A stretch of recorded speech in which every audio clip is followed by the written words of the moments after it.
안녕하십니까. 오늘은 이 악재가 사실 투자할 때는 좋은 기회라는 그런 예시를 하나 들어서 여러분께 말씀드리려고 합니다.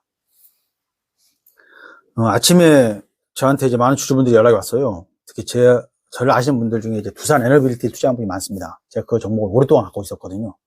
지금은 일부 없이 거의 팔고 없습니다만 과거에 문재인 대통령 때 막 주가가 2,000원까지 빠졌습니다. 지금 보시면 말도 안 되는 가격인데 그때는 사실 많은 기업들이 원전 관련해서 투자하는 것에 되게 무서워했습니다. 특히 정부에서 막 탈원전한다고 막 노래를 부르고 다녔거든요.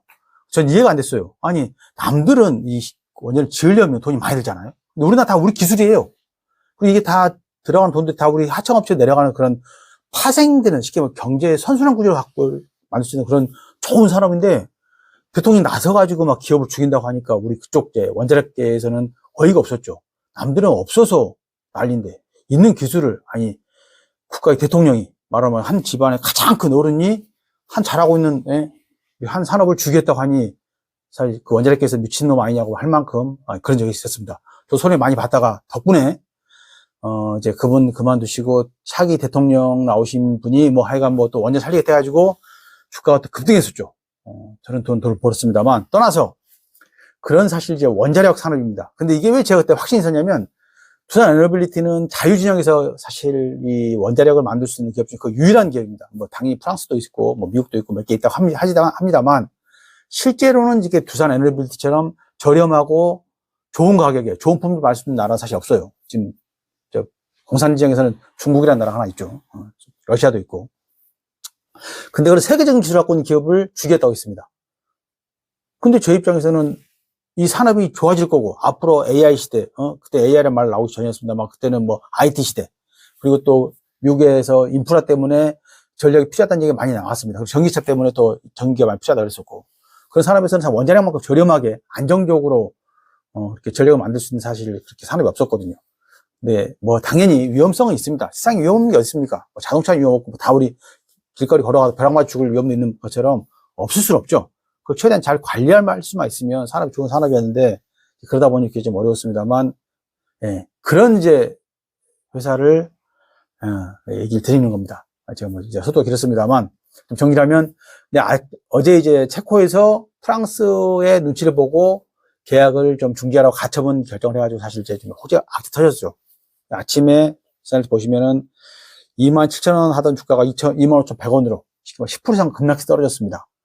근데 사실 이렇게 세계적인 기술을 갖고 있는 기업들은 죽을 수가 없어요. 또 만약에 이 세계적인 기술을 갖고 있지만 이 산업이 죽고 있으면 죽을 수 있는데 산업까지 성장하고 있어요.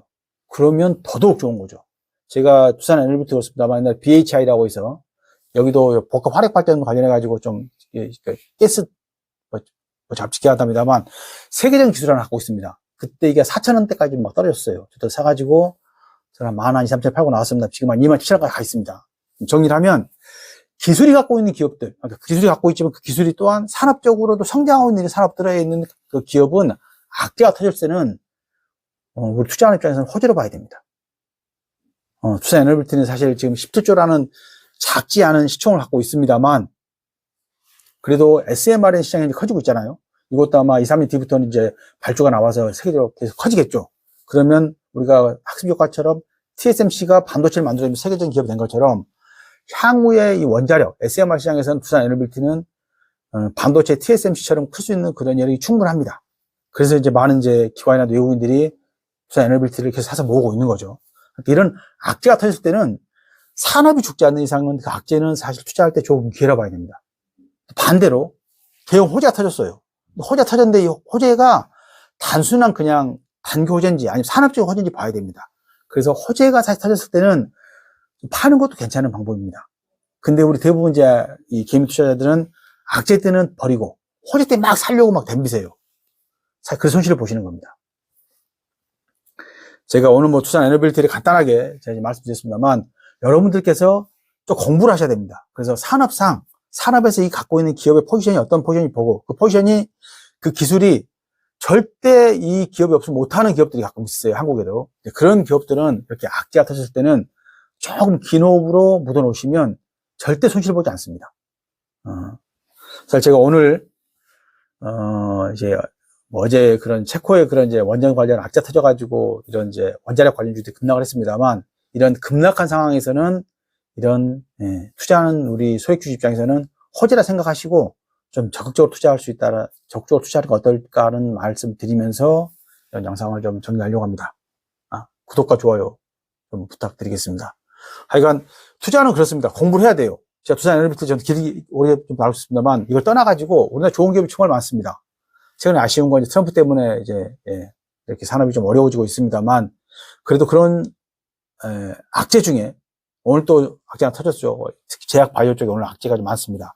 근데 이런 것들도 여러분들께서 좀 그중에서 좋은 기업들, 제가 다시 한번 또 찍겠습니다만, ABL 바이오 같이 이렇게 기술이 있고 외국인이 계속 매집하고 있는 기업들은 이렇게 악재 때는 사실 사는 것도 괜찮습니다. 뭐 제가 뭐 함부로 사람 말아 하면 안 되는데, 기술 있는 기업들은 언젠가 지금의 가격보다 높게 가는 건 기본이거든요. 그래서 그런 것들은 여러분들께서 이렇게 악재 터졌을 때 적극 투자로 한번 고민해 보시는 것도 좋은 기회라고 생각드립니다. 예, 감사합니다.